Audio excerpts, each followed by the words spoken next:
right. One of the big questions of the NBA offseason what was going to happen with James Harden. James Harden had a $47 million option on the table with the Philadelphia 76ers, and he opted out of it. But to re-sign with the 76ers on a lesser deal, potentially maybe more years on it as well, this is a good deal for James Harden in my mind. But what do you think about Harden's decision, Kyle? The first thing I think of is when James Harden forgot to opt in by the deadline when he got traded, just like forgot to send in the paperwork that he was opting in. And then ultimately he opted out and got another contract. The fax machine was broken. Yeah, he just forgot. It's okay. I think we already know what they're going to do with the extra money. So basically they went into this offseason $4 million above the cap. Let's say Harden signs for $35 million a year. They save about $12 million. They have 8 to 9 left over plus a mid-level exception. And they've already kind of decided, if you believe reporting that's been done in the illegal tampering period, is that sometime when free agency opens on Thursday, PJ Tucker is going to sign a 3-year, $30 million contract with the Philadelphia 76ers. So if the Philadelphia 76ers take that extra money, sign PJ Tucker and get the whole band back together with Daryl Morey and James Harden and PJ Tucker, and maybe they go sign Eric Gordon here in the next couple of weeks, then power to them. I think saving that money and adding a PJ Tucker type with a corner 3-pointer, spacing out the offense with Embiid makes the 76ers better. And, if you can get Harden on not $47 million next year, and you traded everything you had, you went all in on James Harden, you might as well make that move. According to Clutch Point, PJ Tucker's basically a done deal with this now in the books. And that would obviously, you talk about a guy like PJ Tucker, catch and shoot, a corner 3 guy with some superb defense, certainly someone you can use as a Kevin Durant stopper or any stopper. He did good work on Jason Tatum, maybe in the Eastern Conference Finals. If he wasn't injured, who knows? He would probably been playing at a higher level for them throughout the course of that series. PJ Tucker, even though he's not necessarily in his prime, he still is a contributing factor on a championship level team.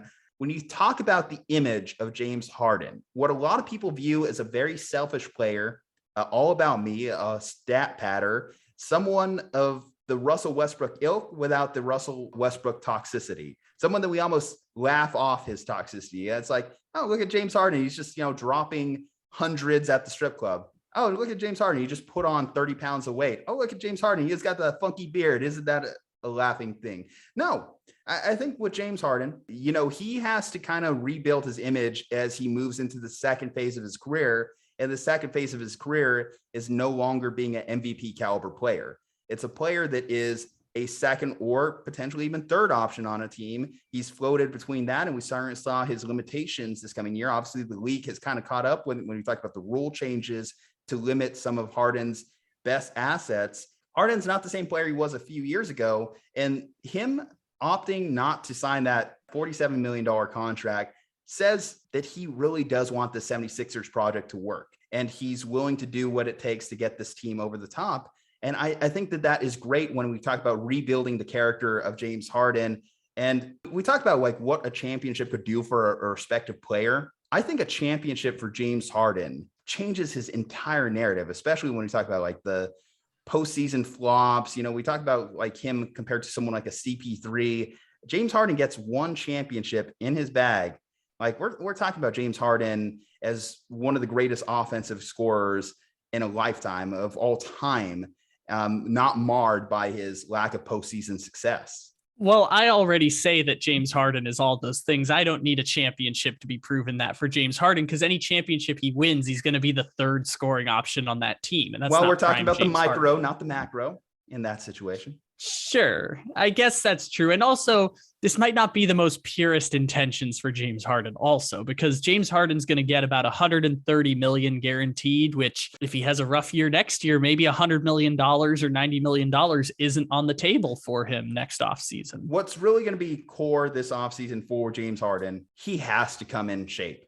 He has to be in good shape coming into this year. No, he has to be. So we've seen it the last 2 seasons. We've seen the song and dance of him coming in out of shape and having to play himself in shape throughout the course of the year. Now, if you're really serious about winning a title, if you're really serious about doing it with Joel Embiid, at least try. At least get a trainer this offseason. At least save some money at the strip club. get in the training room and do what you need to do to be in a proper NBA playing shape. I'm not saying you have to be in the best shape of your life, but at least be in adequate shape, be in that shape of MVP James Harden. And even if you're not MVP James Harden good anymore, I watch Hustle. It's you versus you, James Harden. Come on. That's what your offseason goal should be. We made it however long into this recording session without you mentioning Hustle. And I'm a kind good of movie. surprised. Maybe they finally have enough space to sign, what's his name? I forgot the name. Juancho Hernan Gomez is the name of the actual player. It's Bo Cruz. They finally have enough money to sign Bo Cruz. Keep him away from the Celtics. Philadelphia gets the chance. I think the most important thing, because I assume James Harden has trainers and is actually doing workouts and stuff, but at the same time, like we assume he has trainers and we assume he's doing workouts, but we don't see that whenever he shows up the last 2 years. We have to see it. Don't just talk about it. Show us. I think if that's going to make his teammates like him more, then that's a plus. But the thing that stunk at the end of the year for the Sixers was that everyone just seemed to be really unhappy. And I thought that was going to lead to Doc Rivers getting fired. It didn't. There were talks about whether if Doc's going to stay, then maybe it's James Harden that moves. And that's not the case either. So I guess just making everyone hate each other less is the plus. And if James Harden showing up in shape will do that, then okay, bonus points. But I think the most important thing is James Harden just not being a dick all the time. If he comes in out of shape again, what are Philadelphia 76ers fans going to say? Philadelphia is a hard market, and I just don't think giving them any more ammunition is a good idea for him. just give them the Kyrie double middle fingers and be like, I'm just going to do the best I can. The bare minimum for him. And he's a professional athlete.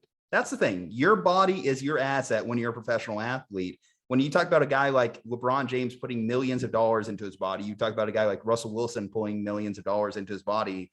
That's what those guys do to become the elite of their profession. That's all that people are asking James Harden to do for 3 months of your life, just to being in the training room and coming into the season in shape, ready to play, because he's leaving himself more open for injuries too every year that he comes in out of shape.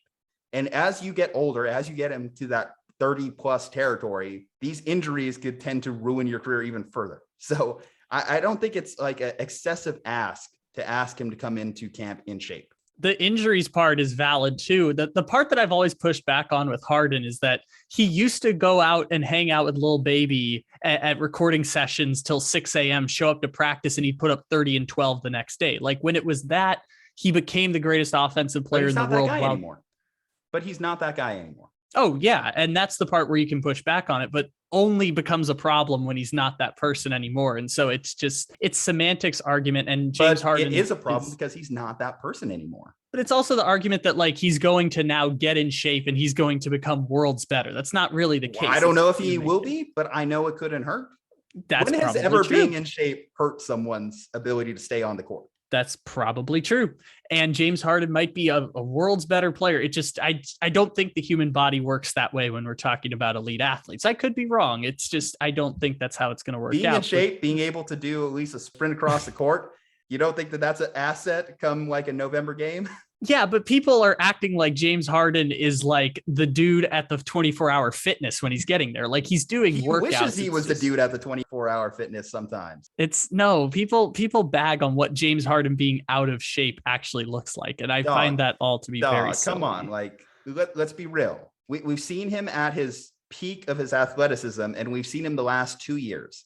This version, the last 2 years, has not been anywhere near James Harden from 5 years ago in his MVP season. If he could at least be closer in terms of body type to the guy that was putting up 40 points a game, that won't hurt him. That's not a bad thing. People are just asking you just to do the baseline, especially again, you have trainers, you have an NBA salary, you have an NBA training room. You know, it's not like trying to get like the average Joe to do a workout. You're talking about a guy who his entire profession is based around him being in shape and ready to play.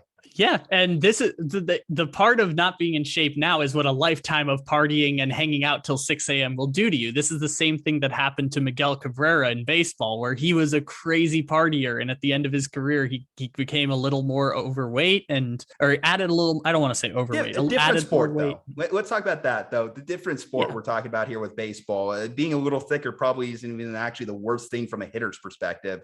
When you talk about the game of basketball where you're literally running back and forth, for 60 minutes, that's where it's like a total change in what being in shape can really do for you in terms of being able to compete late into June, which is, I assume, is the 76ers goal. I assume that they're coming into the season with the goal of winning a championship. We talk about every team should have the goal of winning a championship, but especially the 76ers, because not just James Harden and his ability to stay healthy, but we have gotten lucky with Joel Embiid and his ability to stay healthy the last couple of years.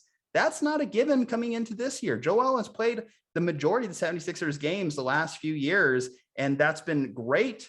But we saw in the playoffs, obviously, he got hit by the injury bug a little bit. And Joel is always prone to get injured just because he's a big man.